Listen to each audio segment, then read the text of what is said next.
بسم الله الرحمن الرحیم. از صحبت بکنم بعد. بسم الله الرحمن الرحیم.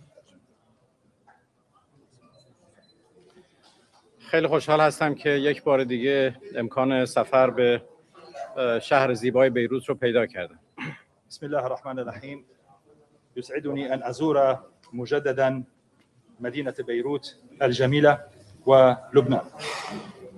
در طی امروز و فردا با مقامات لبنانی دیدار خواهم کرد و هدف اول من رایزنی با دوستانمون و مقامات دولت لبنان در خصوص تحولات جاری در منطقه است. غدا أثناء هذه الزيارة أن أعقد اجتماعات متعددة مع مختلف المسؤولين اللبنانيين والشعب اللبناني الشقيق كذلك، وهدفي الأساسي والرئيسي والأول في هذه الزيارة أن أتطرق إلى مختلف القضايا الإقليمية والعالمية مع المسؤولين اللبنانيين.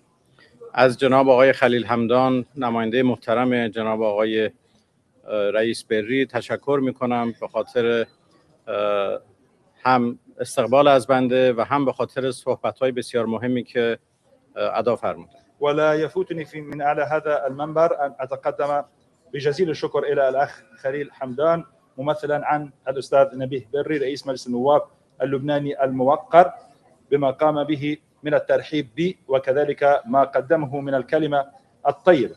همونطور که ایشون فرمودند منطقه ما الان با چالش‌ها و تهدیدهای بسیار جدی مواجه است. مثل ما أشار أثناء حديثه أن منطقتنا حاليا تواجه تحديات جمة و تهدیداتی که به طور مشخص از جانب رژیم صهیونیستی، رژیم اسرائیل متوجه منطقه هست، شاید هیچگاه این مقدار بزرگ نبوده. حيث تواجه المنطقة مثل هذه التحديات والتهديدات الجمة التي لم يسبق لها مثيل في المنطقة على مر العصور مثل ما تشهده حاليا من قبل الكيان الصهيوني. در 2 سال گذشته 7 کشور منطقه از جمله ایران و از جمله لبنان مورد حمله و هجوم رژیم صهیونیستی قرار گرفت. حيث في ظل مثل هذه التهديدات شهدنا 7 دول خلال السنتين الماضيتين تعرضت للهجوم من قبل إسرائيل بما فيها لبنان وفلسطين وإيران كذلك. و هنوز قسمت‌هایی از خاک لبنان تحت اشغال سربازان این رژیم هست. وما زالت هناك أجزاء من أرض لبنان هي تحت احتلال هذا الكيان الغاصب. و در طول 1 سال گذشته آتشبسی که برقرار شده به طور مرتب داره نقض میشه توسط این رژیم و به هیچ یک از تعهدات خودش عمل نکرد. ونجد الكيان الصهيوني خلال أكثر من سنة مر على اتفاق وقف إطلاق النار إنه ينتهك التزاماته في هذا الاتفاق واحدة تلو الأخرى وإنه ينتهكه دوما.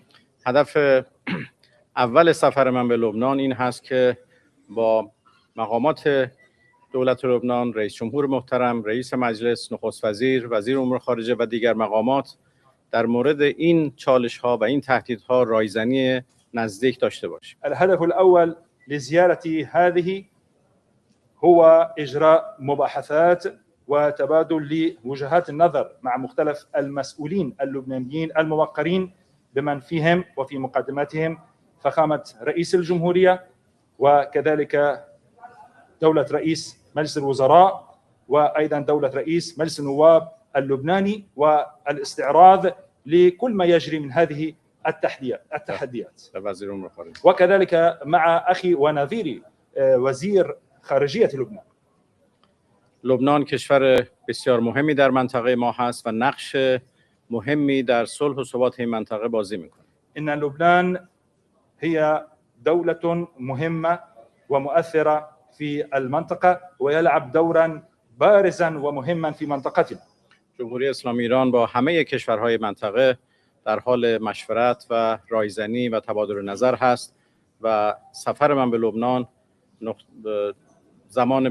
در زمان بسیار مهمی صورت میگیره برای این مشورت ها بین دو کشور. وإن الجمهورية الإسلامية الإيرانية تتشاور مع كافة حكومات ودول المنطقة وباستمرار وتواصل، وإن هذه الزيارة تأتي في توقيتها الأهم في لبنان. هدف دوم سفر من پیشبرد روابط دو جانبه بین دو کشور ایران و لبنان است. الهدف الثاني من هذه الزيارة هو تعزيز العلاقات القائمة بين الجمهورية الإسلامية الإيرانية وجمهورية لبنان. ایران و لبنان از قدیم ارتباطات سیاسی و دیپلماتیک با هم داشتند، روابط اقتصادی داشتند، تبادلات فرهنگی داشتند و ما به دنبال گسترده تر کردن این روابط هستیم و پیشبرد روابط در حوزه‌های مختلف به خصوص روابط اقتصادی. إن إيران ولبنان كانت لهما علاقات متميزة ومنذ زمن طويل وعلى مختلف الأصعدة السياسية والثقافية والاقتصادية والاجتماعية وغيرها من الأصعدة والمجالات، ونحن خلال هذه الزيارة نبحث أوجه التعاون المشترك وفي مختلف مجالاتها. جمهوری اسلامی ایران به دنبال گسترش روابط همه جانبه با کل دولت لبنان هست و من در این سفر دیدار با وزیر امور اقتصاد لبنان هم خواهم داشت برای اینکه روابط تجاری و همکاری‌های اقتصادی گسترش پیدا کند. إن الجمهورية الإسلامية الإيرانية ترغب بإقامة علاقات التعاون الشاملة مع جمهورية لبنان، وبالمناسبة خلال هذه الزيارة من المقرر أن ألتقي بمعالي وزير التجارة اللبناني كذلك لاستعراض كافة الأمور المتعلقة بالشراكات التجارية والاقتصادية مع هذا البلد. در سال گذشته میزان تجارت بین ایران و لبنان از عدد 110 میلیون دلار تجاوز کرده که یک رشد قابل ملاحظه‌ای رو نشون میده و نشون میده که ضمناً چقدر ظرفیت‌های وجود داره برای گسترش این روابط. بالمناسبة خلال السنة الماضية إن نسبة حجم التبادل التجاري بين كل من إيران ولبنان تجاوز 110 ملايين دولار، وهذه النسبة من حجم التبادل التجاري بين البلدين إن دلت على شيء إنما تدل على مدى الإمكانيات والفرص المتاحة لتعزيزها فأكثر بين البلدين. ایران و لبنان همچنین از یک فرهنگ غنی، یک سابقه تمدن بسیار غنی برخوردار هستند و تبادلات فرهنگی بین دو کشور میتونه کمک بکنه به گسترش دوستی و روابط مبتنی بر احترام بین دو کشور. إن إيران ولبنان كونهما يتمتعان بثقافة وحضارة عريقة وقديمة، وكل هذه الوشائج والروابط العميقة بين البلدين من شأنها أن تعمق وتعزز العلاقات البينية أكثر فأكثر. جمهوری اسلامی ایران از تمامیت ارضی لبنان، از وحدت ملی لبنان، از استقلال لبنان همواره حمایت کرده و حمایت خواهد کرد. إن الجمهورية الإسلامية الإيرانية كانت وما زالت تدعم سيادة لبنان وسلامة أراضي لبنان والوحدة الوطنية في لبنان. موضع دولت لبنان هم نسبت به ایران همواره همین بوده. ونحن نؤمن جازما بأن موقف حكومة لبنان أيضا هو نفس الموقف الذي نحن فيه. و ما به دنبال گسترش روابط بر اساس احترام متقابل هستیم و برای منافع متقابل. نحن كلنا عازمون على تعزيز العلاقات بيننا على أساس الاحترام المتبادل والمصالح المشتركة المتبادلة. خیلی متشکرم. مشكورين أنا. مشكلة للبنان ولإيران من قبل العدو الإسرائيلي، هل هذه الزيارة تأتي في هذا الإطار؟ من همونطور که عرض کردم ما در خصوص این موضوع بسیار مهم مشورت‌های نزدیک با مقامات لبنانی خواهیم داشت. مثل ما أشرت آنفا بخصوص هذا الموضوع المهم سنجري مباحثات مالية وبتفاصيلها مع المسؤولين اللبنانيين. هناك تهديد أمريكي واضح ومباشر لإيران، ولكن في نفس الوقت هناك دعوة إلى المفاوضات. هل لازلتم ترون إمكانية للمفاوضات مع الولايات المتحدة الأمريكية؟ وهل فعلا على المستوى العسكري أنتم تتجهزون لأي عملية عسكرية ضد أو من إيران؟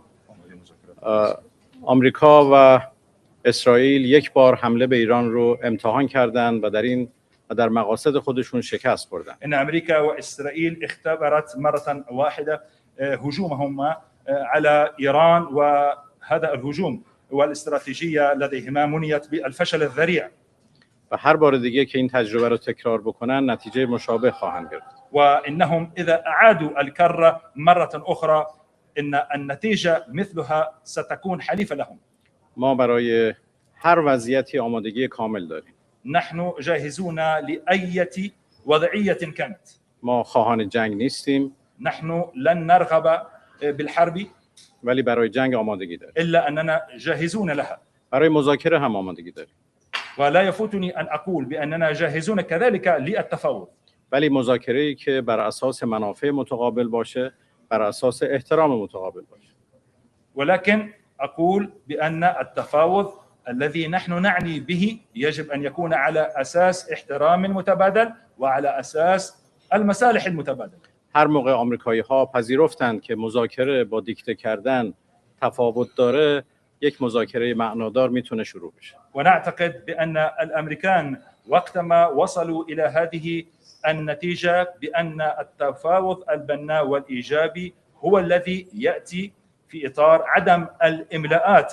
آنذاك ستكون نتائج تلك المفاوضات نتائج مثمرة. خیلی متشکرم. شكرا.